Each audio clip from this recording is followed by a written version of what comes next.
नमस्कार प्यारे बच्चों, मैं आपका अपना नितिन विजय एक बार फिर से आप सभी लोगों के सामने आया हूँ।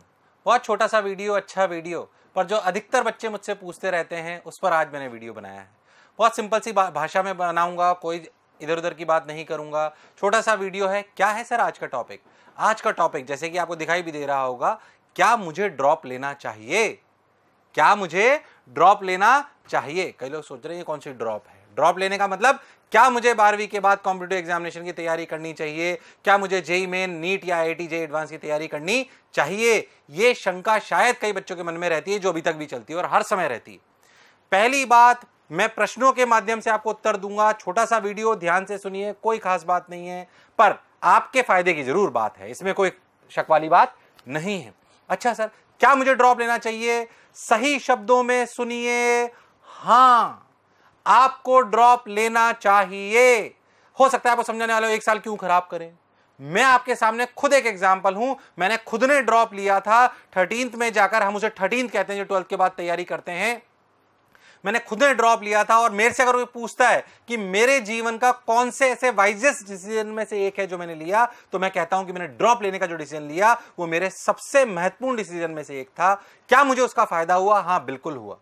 एक साल से कोई फर्क नहीं पड़ने वाला। अगर आप मान लीजिए कि कॉलेज में 17 की बजाय 18 में जा रहे हैं या 18 की बजाय 19 में जा रहे हैं, इससे कोई फर्क नहीं पड़ रहा। पर मैं अपने कई वीडियोस में कहता हूं, क्या एक अच्छी डिग्री इंपॉर्टेंट है? हां, बहुत इंपॉर्टेंट है। हमारे देश में इतनी भीड़ है कि अगर आप वास्तविकता में चाहते हो कि आपको दुनिया में या देश में थोड़ा अलग कंसीडर करा जाए और आपको परफॉर्म करने के लिए सबसे पहला चांस मिले, तो आपके पास अच्छी डिग्री होनी चाहिए। इसमें कोई शक वाली बात नहीं है। मैं अपने हर वीडियो में कहता हूं कि अच्छी डिग्री ही सफलता का मंत्र है। यह सच्चाई नहीं है, पर क्या हमें जीवन में हर चांस सबसे पहले मिले, इसके लिए हमारे पास अच्छी डिग्री होनी चाहिए। मैं अपने बच्चों को हमेशा एक बात कहता हूं कि मान लीजिए दो टीचर आपको पढ़ाने आने वाले हैं, आप दोनों को नहीं जानते हैं, एक नॉर्मल कॉलेज से पास आउट है, एक टॉप कॉलेज से पास आउट है। बताओ किससे पढ़ना पसंद करोगे? बच्चे कहते हैं सर मैं टॉप कॉलेज वाले बच्चे से पढ़ना, टीचर से पढ़ना पसंद करूंगा।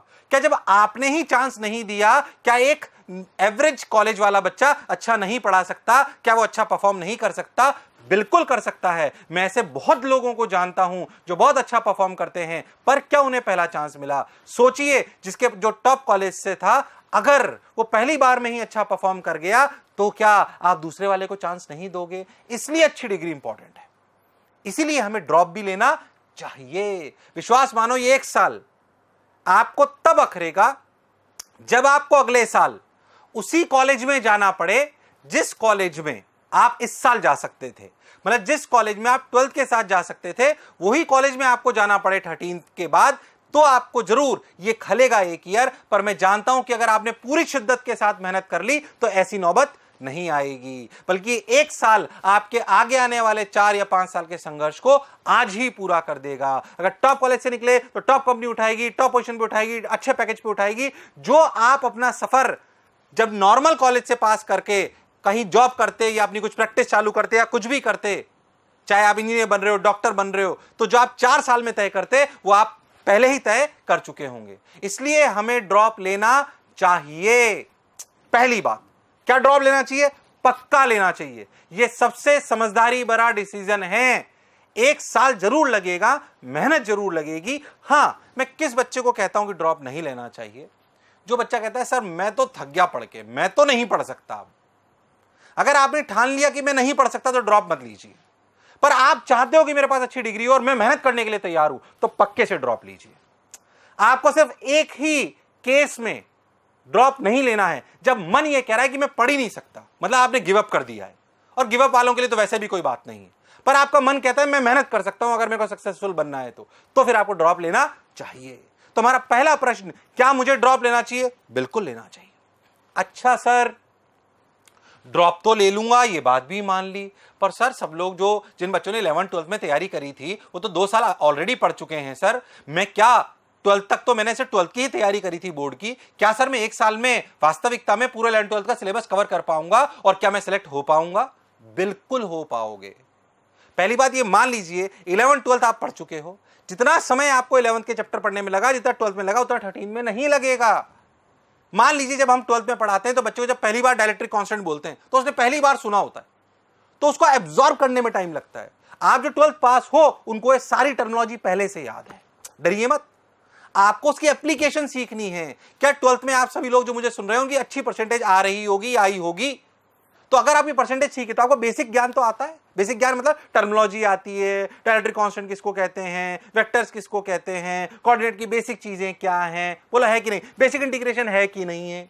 फिजिक्स में पहली बार पढ़ाते हैं तो उन्हें बेसिक इंटीग्रेशन ही नहीं आता 11th 12th वालों को, आपको तो आता है। तो आपको सीखने में उतना टाइम नहीं लगेगा, आपने बल्कि जो 11वीं 12वीं में सीखा उसको अप्लाई करने का टाइम अब है। इसलिए हमें डरने की आवश्यकता नहीं है कि क्या मैं 1 साल में कर पाऊंगा। तो मान लीजिए अगर आपने लक्ष्य तय कर लिया तो आप पक्के से कर पाओगे, क्योंकि कोई लक्ष्य मनुष्य के साहस से बड़ा नहीं, और हारा वही जो लड़ा नहीं। बार बार मैं बच्चों को बताता हूं और कहता हूं, ये वाली चीज बार बार सुनाता हूं, पर मैं जानता हूं कि अगर जिसने ठान ली हो करके बताएगा, जिसने मन में सोच लिया कि मैं करके बताऊंगा, वो वास्तविकता में करके बताएगा। क्योंकि सिलेक्शन पेपर पे बाद में होता है, मन में पहले होता है। सिलेक्शन पेपर में बाद में होता है, मन में पहले होता है। तो ये बात आपको समझ में आनी चाहिए। क्या मेरी बात एकदम क्लियर है? क्या मैं सिलेक्ट हो जाऊंगा? हां। क्या 1 साल में मैं सिलेबस कर पाऊंगा? हां। क्या मुझे ड्रॉप लेना चाहिए? हां। क्या सर वास्तविकता में 13 से सिलेक्शन होते हैं? बच्चे ऐसे भी पूछते हैं।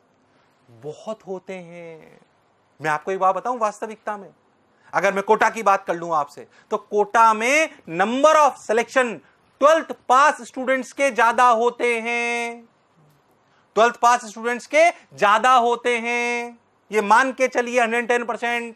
जो 12th के बाद वाले बच्चे हैं उनके सिलेक्शन ज्यादा होते हैं। सर अच्छा, ड्रॉप लेना चाहिए, क्या मैं 1 साल में तैयारी कर सकता हूं? हां। कैसे तैयारी करनी है वो इस वीडियो का पार्ट नहीं है। आपको नीचे इंपॉर्टेंट लिंक्स मिलेंगे, मेरे और भी वीडियोस मिलेंगे, कैसे तैयारी करनी चाहिए, किन बातों का ध्यान रखना चाहिए, हमें कैसी स्ट्रेटेजी बनानी चाहिए, 5 पॉइंट्स कौन से ध्यान में रखने चाहिए, 5 किस इंपॉर्टेंट पॉइंट्स पर टिक होने चाहिए, इसके लिए मैंने अलग वीडियो बनाया हुआ है। मेरा क्या शेड्यूल होना चाहिए, क्योंकि पूरी कहानी तो 2-3-4 घंटे की होती है। मैं अभी छोटी सी बात आपको खत्म कह रहा हूं। सिर्फ इस वीडियो का पर्पज ये है कि मैं आपको बता पाऊं कि आप 12th के बाद आपको ड्रॉप लेना चाहिए। आप 1 साल में सिलेबस कंप्लीट कर सकते हो। 12th के बाद भी सिलेक्शन होते हैं, बल्कि वास्तविकता में 12th के बाद वाले बच्चों के सिलेक्शन की परसेंटेज ज्यादा होती है। इसमें कोई शक वाली बात नहीं है। क्या सर 12th के बाद वाले बच्चों के सिलेक्शन तो होते हैं, पर क्या उनकी अच्छी रैंक आती है? बिल्कुल आती हैं। मैं लास्ट 2 सालों की अपने एग्जाम्पल बता दूं। पुनीत श्याम सुकिया 71 रैंक आई भाई जेईई मेन में, एडवांस में टॉप रैंक के साथ सिलेक्ट हुआ। देखिए 12th पास बच्चा है, मैं उसी का एग्जांपल ले रहा हूं जो 12th पास है, दूसरे के नहीं ले रहा हूं।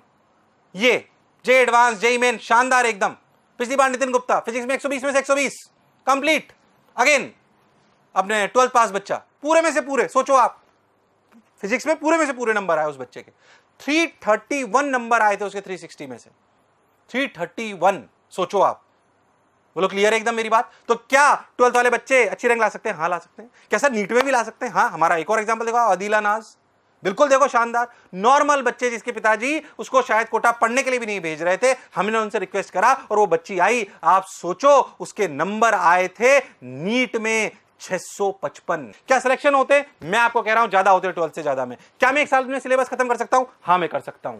और क्या मुझे ड्रॉप लेना चाहिए? बिल्कुल लेना चाहिए। सिर्फ इन 4 प्रश्नों के लिए मैं आपको आज कहने आया था कि आपने अपनी अगर मनस्थिति बदल ली, कोई कुछ भी कहे कि परिवार वाला बोले कि 1 साल में सिलेक्शन नहीं हो सकता, कोई दोस्त बोले अरे तू क्यों ड्रॉप ले रहा है, हो सकता है आपको कोई डिमोटिवेट करें, वो कॉलेज में चले जाएं और आपको चिढ़ाएं, पर आपको अपनी मनस्थिति बनाए रखनी है। कई बार कहता हूं कि अगर मनस्थिति बदल ली तो परिस्थिति बदल दोगे। 1 साल के लिए अपनी मनस्थिति बदल दो। कोई भी व्यक्ति आ जाए, आपका मन डिस्ट्रैक्ट नहीं होना चाहिए। ये अट्रैक्शन टू डिस्ट्रैक्शन को आपको हटाना पड़ेगा। अट्रैक्शन टू डिस्ट्रैक्शन क्या है सर? मोबाइल ऐसा अट्रैक्शन जो डिस्ट्रैक्शन की तरफ ले जाएगा, टीवी आपको डिस्ट्रैक्शन की तरफ ले जाएगी, दूसरे जेंडर के प्रति प्रेम, यानी कि लड़कों के लिए बात करूं तो सुंदर कन्या के प्रति आकर्षण हो सकता है इस उम्र में, कोई नॉर्मल बात है। ऐसे मत समझो सर ऐसी बात कर रहे हैं, नॉर्मल चीज है ये। सबके साथ हुआ था, हमारे साथ भी हुआ, आपके साथ भी होगा। पर अभी अपना एकाग्रचित होना चाहिए। अर्जुन की तरह अपने को सिर्फ मछली की आंख नजर आनी चाहिए और मन में रिमाइंडर डाल लो कि जिस लक्ष्य को लेकर मैं चला हूं, क्या मैं उसी के लिए काम कर रहा हूं या नहीं कर रहा हूं। अगर ये सोच लिया और ये ठान लिया तो आपका सिलेक्शन कोई रोक नहीं सकता। और इन्हीं शब्दों के साथ मैं विराम लूंगा कि सिलेक्शन पहले पेपर में आता है कि मन में आता है या मस्तिष्क में आता है। मन और मस्तिष्क ने सोच लिया कि मैं सेलेक्ट होके दिखाऊंगा तो दुनिया की कोई ताकत आपको रोक नहीं सकती। मैं आशा करता हूं ये वीडियो आपके लिए मोटिवेशन भी होगा और आपके मन में अगर जरा सा भी संशय है कि मुझे ड्रॉप लेना चाहिए कि नहीं लेना चाहिए तो आपका वो संशय भी हट गया होगा। एग्जाम्पल्स के साथ, मेरा खुद के एग्जाम्पल के साथ, मैं इन्हीं शब्दों के साथ आप सभी लोगों से विदा लेता हूं। और भी इंपॉर्टेंट चीजें, स्ट्रेटेजी आपको नीचे लिंक्स दिए जाएंगे, उनको जरूर देखिए। और अगर आखिरी में बस एक ही बात बोल रहा हूं कि अगर चाहते हो कि सिलेक्शन होने वाला है तुम्हारा तो नीचे कमेंट में लिखो कि मैं सेलेक्ट होके बताऊंगा, सर आपसे मिलने आऊंगा। अगर आज आपने ठान लिया है तो, अगर मेरा वीडियो देख के ठाना है या पहले से ठान रखा है तो नीचे कमेंट बॉक्स में लिखो कि सर मैं करके बताऊंगा आपको, सर मैं सेलेक्ट होके बताऊंगा। तब मुझे लगेगा कि हां आपने ठान लिया है। शर्माने की जरूरत नहीं है, ताकि दुनिया भी देखे कि हां अंकित ने, स्वराज ने, हिना ने या किसी ने भी, अंकिता ने ये ठान लिया है कि नहीं ये सिलेक्ट होके बताएगा और बताएगी। क्या मेरी बात क्लियर है? अरे सोच लो, अरे पक्का, क्या पढ़ते रहोगे?